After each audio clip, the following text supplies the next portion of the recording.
우리 인사합시다. 건강하세요. 네.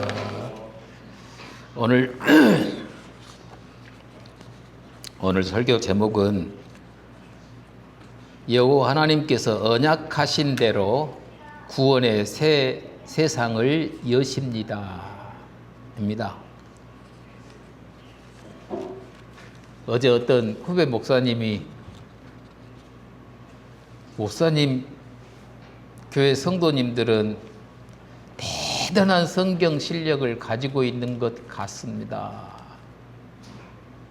제가 실수로 그분한테 설교 업무를 한 번도 보낸 적이 없는데 실수로 카톡으로 설교가 그분한테 가게 되었고 그것을 받은 뒤에 전화 통화를 하면서 그런 말을 하시더라고요. 왜 이 말을 꺼내자면 제 설교가 좀 어렵습니다. 이제 우리는 자꾸 들어서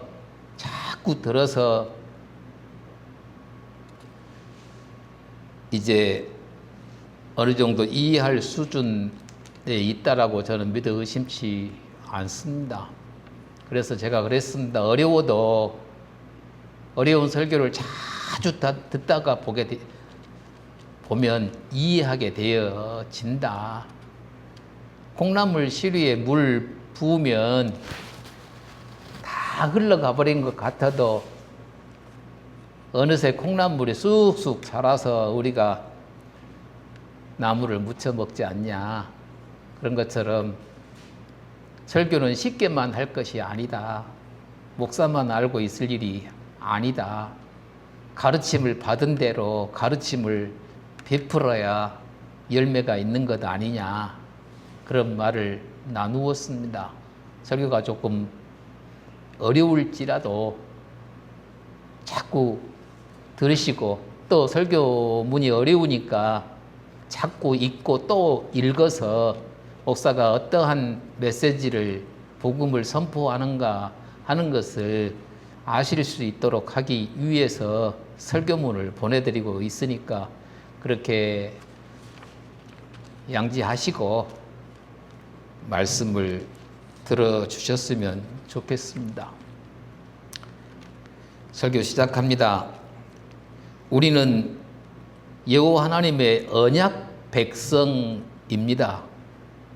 우리가 여호와 하나님의 언약 백성이란 말은 여호와 하나님께서 인류의 대표자 아담과 언약을 체결하심으로 말미암아 아담을 비롯한 그 후손들을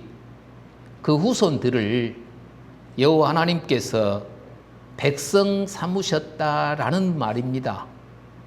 여호와 하나님의 언약 백성 되었다라는 말은 여호와 하나님께서 우리를 그때 당시 말로 한다고 한다면 아담과 그 후손들을 여호와의 백성 삼으신다라는 약속이 언약이란 말입니다. 언약이란 말이 무엇이냐면 여호와 하나님께서 아담을 자기 백성 삼으시기로 하셨다라는 약속을 언약이라고 합니다. 근데 언약 백성이라고 말하면 우리가 여호와 하나님의 백성이 되었단 말인 것입니다. 그 언약 체결의 내용을 간략하게 말하면 언약 체결의 당사자는 여호와 하나님과 인류의 대표자 아담이었습니다. 그 언약 체결의 내용은 여호와께서는 아담과 그 후손들을 자기 백성 삼으시겠다고 약속해 주셨고 그리고 인류의 대표자 아담은 자기를 포함한 후손들이 여호와만을 섬기겠다라는 약속이었습니다. 계약을 맺을 때는 당사가 전에 계약을 맺을 때는 계약의 내용이 있잖아요. 근데 여호와 하나님께서는 아담에게 어떻게 약속해 주었느냐면 아담 너와 너 후손들을 내 백성 삼겠다. 내 백성 삼아서 내 백성으로 살게 하고 보존하겠다. 내가 너희들의 하나님이 되어 줄 것이다. 라는 약속을 해 주었고, 아담은 그러면 나도 약속하겠습니다. 나를 포함해서 내 후손들은 여호와 하나님만을 섬기며 살겠다고 약속한 것이 언약 체결의 내용입니다. 그 언약 체결의 보상은 여호와께서는 자기 백성 곧 아담과 그 후손들로부터 섬김을 받으시는 것입니다.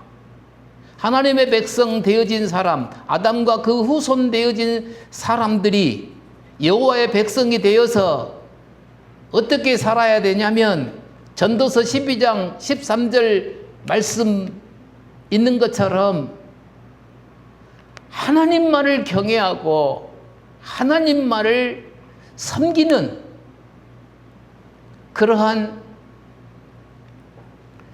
삶을 살아야 했습니다. 그러니까 하나님께서는 하나님의 백성들로부터 섬김을 받으시는 것이 하나님께 돌려지는 보상이었다라고 우리가 표현할 수 있을 것이고, 또 아담 편에서는 우리는 영원히 여호와의 백성이 되어서 여호와를 섬기는 복을 누리게 되었다라는 것이 아담과 그 후손된 사람들에게 주어진 언약 체결의 보상이다라고 말할 수 있습니다. 이 언약 체결의 성경 구절이 창세기 2장 17절입니다. 선악과를 따먹지 않는 것은 여호와를 섬기는 선이어서 영생에 이르고 선악과를 따먹는 것은 여호와를 부정하고 무시하는 악이어서 죽음에 이른다라는 언약 체결이었습니다. 그런데 그 언약 체결을 인류의 대표자 아담이 파기했습니다. 그 언약 파기의 선언이 선악과를 따먹은 것입니다. 선악과를 따먹음이 여호와 하나님과의 관계를 부정하고 무시함이었습니다. 아담과 하와가 창조주 하나님과의 관계 부정은 창조주 하나님에게서 생명이 오고 생명이 보장되고 보존하여 주심을 부정하는 일이었습니다. 그 관계 부정은 아담이 자주권자로서 선언이었습니다. 그 자주권자로서 선언이 언약 체결을 파기한 것이었습니다. 아담의 자주권자 선언이란 자기 존재와 자기 생명의 근원이 자기에게 있고 자기 힘으로 생명이 보장되고 자기 힘으로 보존된다라는 주장이었습니다. 고로 아담의 언약 체결 파기는 죄악이요 반역이었습니다. 고로 아담은 성경에 가르친 대로 그 반역의 죄가와 죄책으로 말미암아서 죽음에 이르게 되어진 것입니다. 로마서 6장 23절에 있는 말씀처럼 죄의 삭은 사망이라고 선언하고 있는데, 아담이 언약을 파기하고 자주권자 선언을 하여 하나님과 나와는 상관없다, 나는 자주권자이다, 내 생명은 내게 있고 내가 살아가는데 모든 것들을 얻을 힘도 내게 있다 라고 선언하는 것은 반역행위였습니다. 그 반역의 죄가와 죄책을 아담이 가지게 되어지므로 로마서 6장 23절에 있는 말씀처럼 죄의 삭은 사망이라 말씀했는데, 그 말씀대로 아담은 죽음에 이르게 되어진 것입니다. 그러나 여호와 하나님께서는 아담과의 언약 체계를 유지하시기로 하셨습니다. 언약 체계를 파기하지 않으셨다라는 말입니다. 무한한 영이시고 인격이신 여호와께서 반역의 죄가와 죄책을 가진 아담과 그 후손들 가운데서 자기 백성을 가지시고 함께 하시며 찬송과 경배를 받으시기를 원하셨습니다. 따라서 구원자와 구원의 방식을 창세기 3장 15절에 제시하시고 구원 역사를 진행하셨습니다. 그러나 안타깝게도 온 인류와 세상은 죄악으로 가득하며 심판하지 않고는 새로운 세상을 기대할 수 없게 되었습니다. 바로 그 심판과 새로운 세상 시작이 노아 홍수 심판이었던 것입니다. 그 홍수 심판 가운데서 노아 가족 8명으로 새로운 세상을 열어가시기로 작정하시고 노아 가족 8명만을 방주 안으로 들이셨고 또 그 8명으로 새로운 세상에 발을 딛고 또 새로운 종족을 이루어 살아갈 수 있도록 은혜를 베풀어 주셨던 것입니다. 1절을 봅니다. 하나님이 노아와 그와 함께 방주에 있는 모든 들짐승과 가축을 기억하사 하나님이 바람을 땅 위에 불게 하심에 물이 줄어들었고, 하나님께서 노아 가족 8명과 모든 들짐승과 가축을 기억하신 것은 노아 가족 8명을 새롭게 조치하셔서 새로운 세상에서 살 수 있도록 작정하셨음을, 계획하셨음을 밝히고 있는 것입니다. 하나님께서 방주에서 생활하고 있는 노아 가족 8명을 잊지 않으시고 작정하신 대로 방주 밖으로 나와서 새롭게 된 땅에서 정상적으로 살도록 조치하시기로 하셨습니다. 이는 노아가 하나님을 붙들고 있음이 아니라 하나님께서 노아와 언약하신 대로 구원을 시행하신 것입니다. 이는 노아 가족 8명이 방주 안에서 구원받은 것처럼 반역하여 죄가와 죄책을 가진 모든 사람은 오직 예수 그리스도 안에서 구원받게 하신다라는 복음 선포이기도 했던 것입니다. 하나님께서 아브라함을 기억하셨듯이, 하나님께서 나혜를 기억하셨듯이, 하나님께서 이스라엘 곧 야곱과의 언약을 기억하셨듯이 하나님께서 노아를 기억하셨습니다. 노아와 언약 맺으신 것을 잊지 않으셨습니다. 하나님께서 노아와 약속하신 것을 붙들고 계셨습니다. 하나님이 잊어버렸다가 망각했다가 다시 기억해냈다라는 말이 전혀 아니고, 하나님께서는 언약하신 대로 노아 8명의 가족을 통해서 새 세상을 여시고 예수 그리스도께서 오시기까지 그 종족이 번성하여 나아갈 수 있도록 하신 것을 마음에 두셨다가 때가 되매 노아 가족을 방주 안으로 들이시고 또 방주 밖으로 나와서 살아갈 수 있도록 하나님이 기억하고 계시다가, 마음에 두고 계시다가 그 일을 지금 시행하시기 시작하셨다라는 말씀이, 하나님이 노아와 그와 함께 방주에 있는 모든 들짐승과 가축을 기억하사, 여기 기억하사라는 말이 매우 중요합니다. 하나님께서 언약 안에서 예수 그리스도를 믿는 자들인 우리들도 기억하고 계십니다. 우리들도 붙들고 계십니다. 예수 그리스도께서 다시 오시는 그날에 우리의 이름이 생명책에 기록되게 해 주셔서 그 생명책에 기록된 속된 자들로서 예수 그리스도의 다시 오심을 환영하고 찬송하는 일이 우리에게서 발생하게 될 줄로 믿습니다. 하나님께서 방주 안에 노아 가족 8명이 방주 밖으로 나와서 새롭게 된 땅에서 정상적으로 살도록 하신 조치는 센 바람이 불게 하셔서 땅 위의 물이 빨리 증발하고 점점 줄어들게 하셔서 땅이 드러나게 하신 일입니다.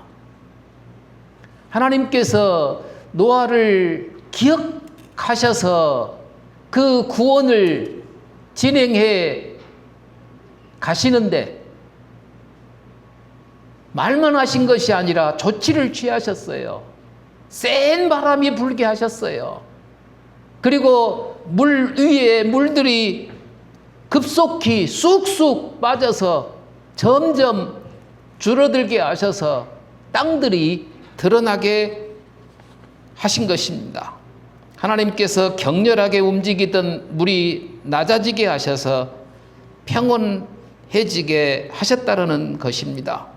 이는 하나님의 진노 심판이 멈추고 누그러지기 시작했다는 말이기도 합니다. 하나님의 구원 역사가 시작되었다라는 의미를 포함하고 있습니다. 또 이 말씀은 장차 예수 그리스도 안에서 하나님의 진노가 그치고 새로운 세상이 열리는 구원을 예표하고 있는 말씀이기도 한 것입니다. 하나님께서 물이 센 바람으로 점점 줄어들게 하신 것이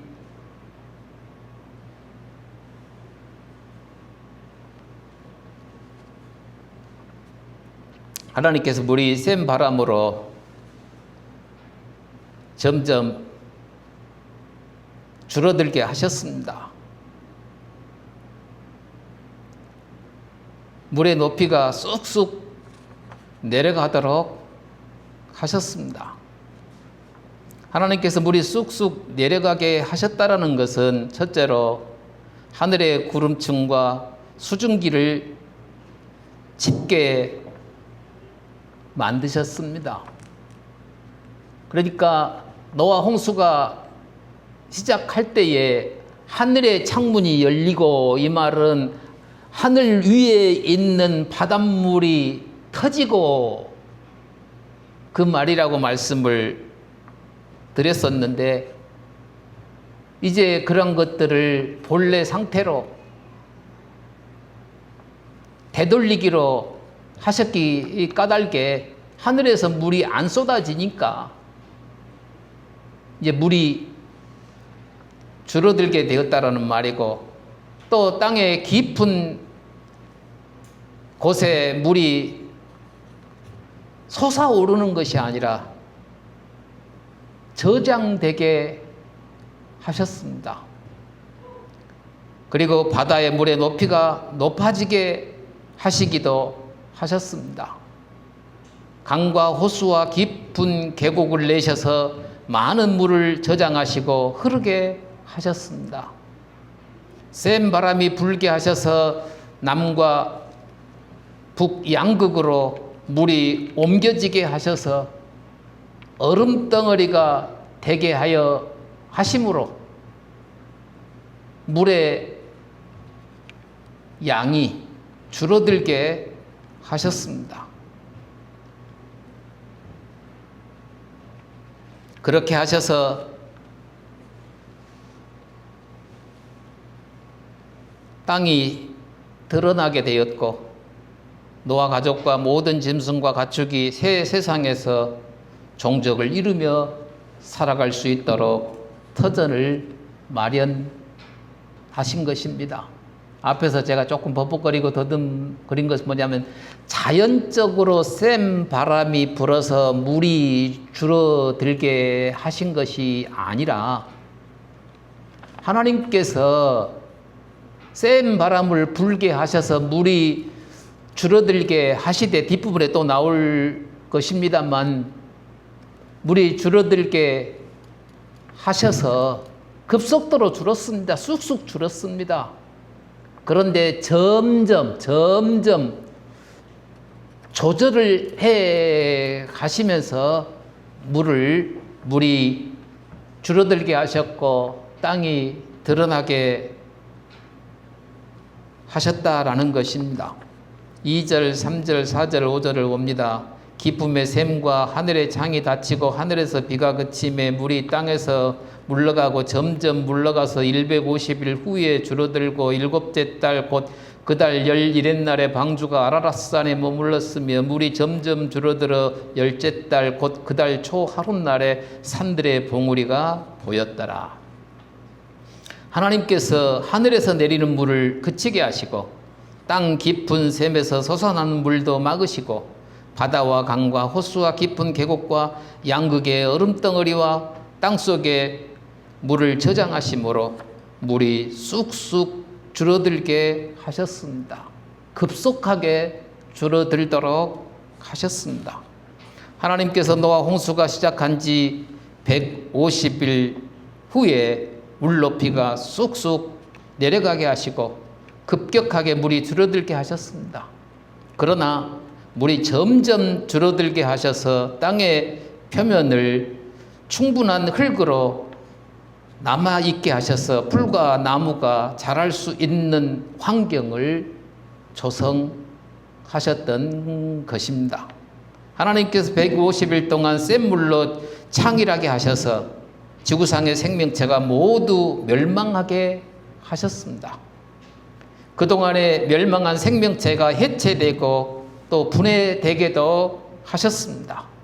그 후에 땅을 덮고 있는 흙이 센 물로 다 쓸려가면 땅을 덮고 있는 흙의 두께가 얇아져서 땅 속에서 악취가 올라오게 되어지기도 할 것이고 비옥한 땅을 이룰 수 없으므로 흙의 두께를 유지하도록 점점 물이 줄어들게 하셨다라고 여기 점점 물이 줄어들게 하시고라는 말을 그렇게 읽어야 할 것이고 그렇게 이해해야 할 것입니다. 급속히 물 흐르면 우리가 홍수 날 때 보면 물이 범람해서 지나고 보면 논밭이고 어디고 폐허의 땅이 되어버리고 다시 농경을 하기에 어렵게 되어지는 것을 생각해 보시면 이해가 되어질 것입니다. 하나님께서 무한한 영이시고 무한한 인격자이시고 전지전능하신 분이시라 센 물로 범람하여 있고 넘실거리는 물이 갑작스럽게 급속하게 쑥쑥 빠져버리면 땅의 표면을 덮고 있는 흙이 다 쓸려 내려가게 되어지면 그 150일 동안 창일하여 모든 생명체가 죽어서 땅 밑에 지금 묻히게 되었는데 땅의 표면이 얇아지면 악취가 올라오게 될 것이고 비옥한 땅도 되지 못할 것이고 또 먹거리를 제공받아 살아야 할 터인데 그런 문제까지를 다 생각하시고 점점 물이 줄어들게 하셔서 노아 가족 8명이 살아가는데 적당한 환경을 만드셨다라는 말입니다. 하나님의 이러한 조치를 보는 우리는 하나님께서 자기 백성들의 모든 필요를 공급하신다라는 사실을 믿어야 할 것입니다. 빌립보서 4장 19절에 하나님께서는 우리의 모든 필요를 공급하시고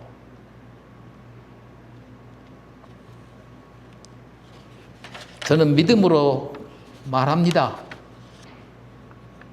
하나님께서는 하나님을 자기 생명의 근원으로 삼고 살아가는 자를 굶게 하시지 않습니다.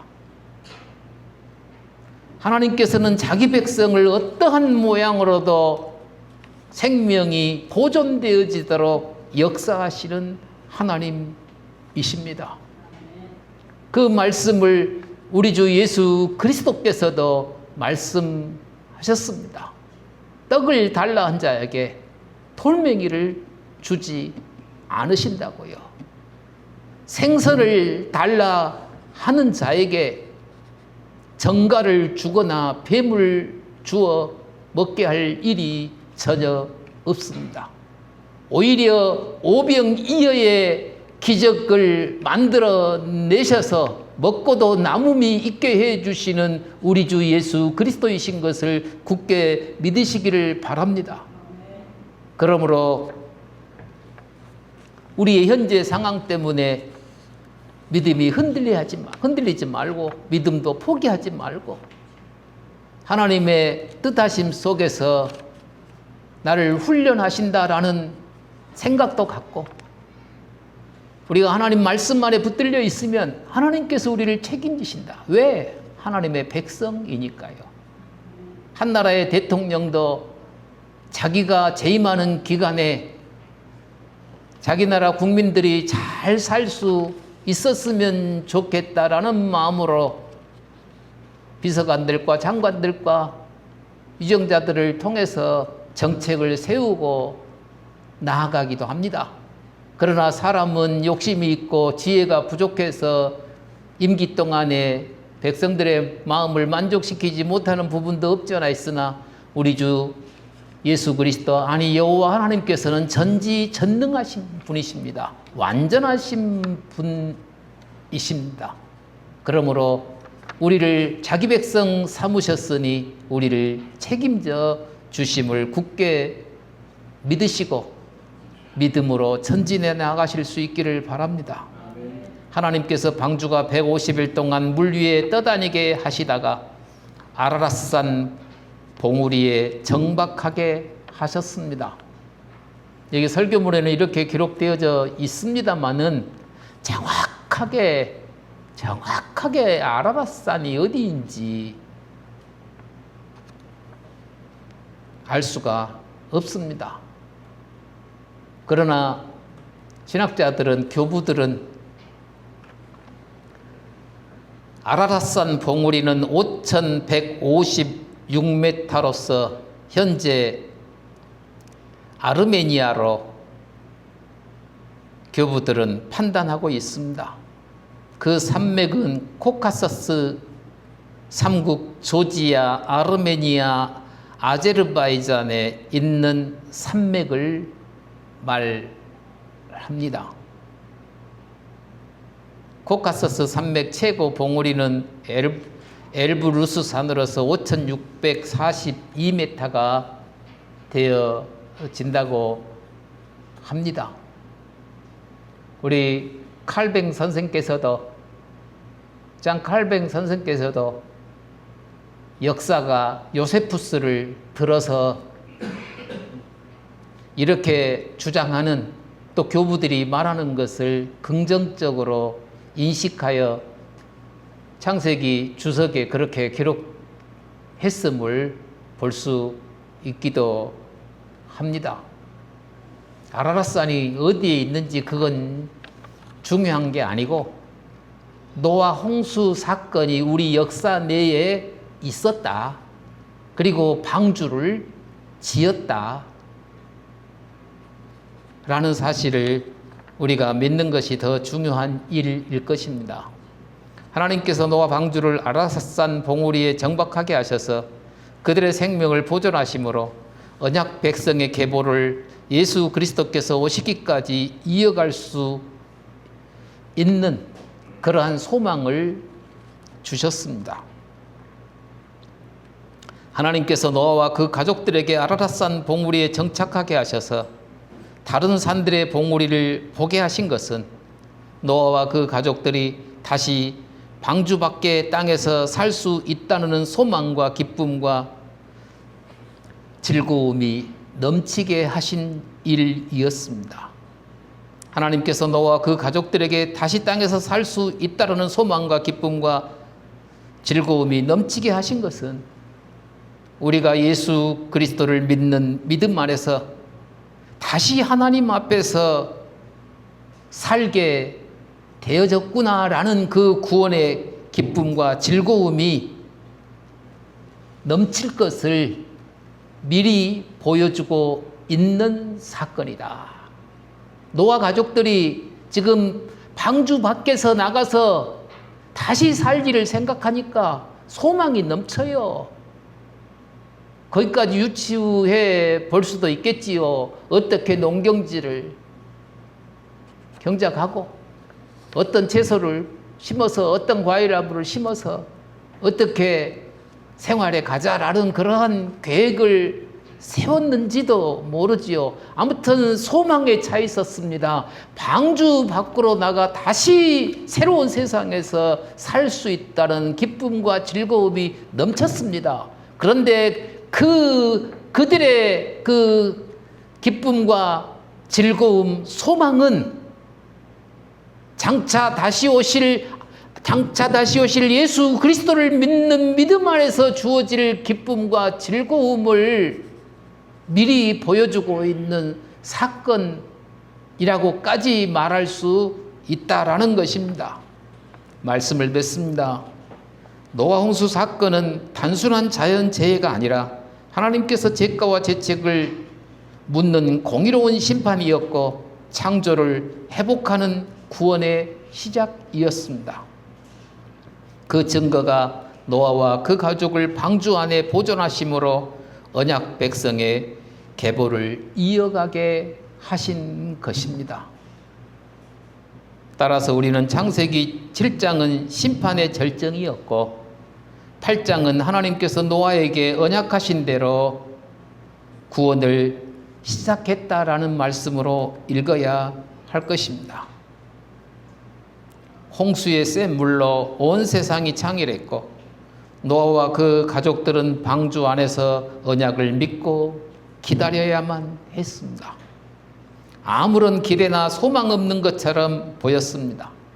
그러나 하나님은 아브라함을 기억하셨고 하나님은 나혜를 기억하셨고 하나님은 이스라엘을 기억하셨고 다윗의 언약을 기억하셔서 마침내 예수 그리스도께서 오셔서 언약을 성취하셨습니다.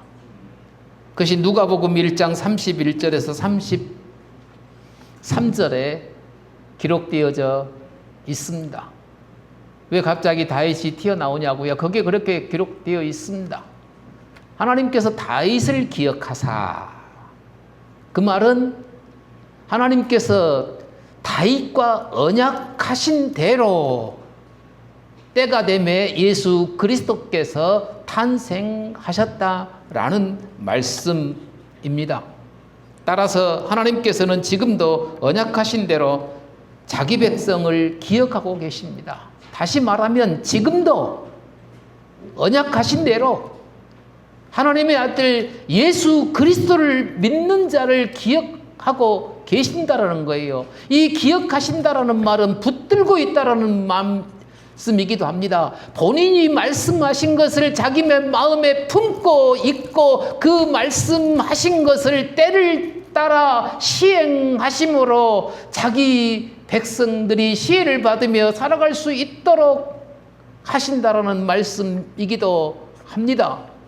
그렇게 까닭에 우리는 힘이 있습니다. 소망이 있습니다. 감사가 있습니다. 찬송이 있습니다. 그 믿음이 없으면, 소망이 없으면, 기쁨이 없으면 이 생에 사는 자들 중에 우리가 가장 불쌍한 자일 것입니다. 그러나 하나님께서는 우리를 불쌍한 자 취급받으며 살아가도록, 불쌍한 인생으로 마무리되어지도록 일하시는 분이 아니시라 끝까지 책임지시고 언약하신 대로 모든 것들이 이루어지게 하시고 그러한 것들을 우리에게 확신시켜 주시고 그 구원을 완성하시기 위해서 때가 되면 우리 주 예수 그리스도께서는 다시 오시게 되어질 것입니다. 그 믿음 안에서 우리에게 새로운 역사를 열어주시는 하나님께 영광을 바치며 살아가십시다. 찬송 5장 하겠습니다.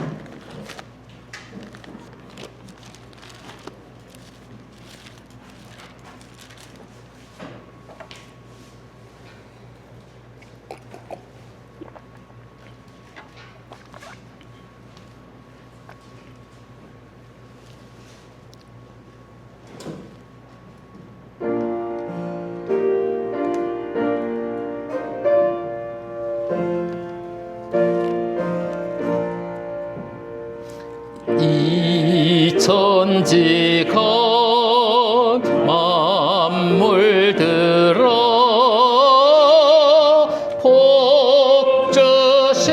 복주시는 주 여호와 전능성부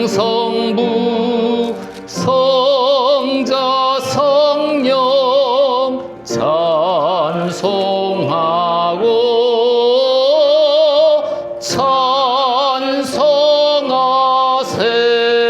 찬송하세.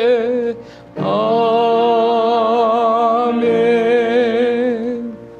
지금은 주 예수 그리스도의 은혜와 하나님의 사랑하심과 성령님의 감동 감화 교통하심이 여기 있는 주의 백성들 머리 위에 영원토록 함께 있을지어다. 아멘.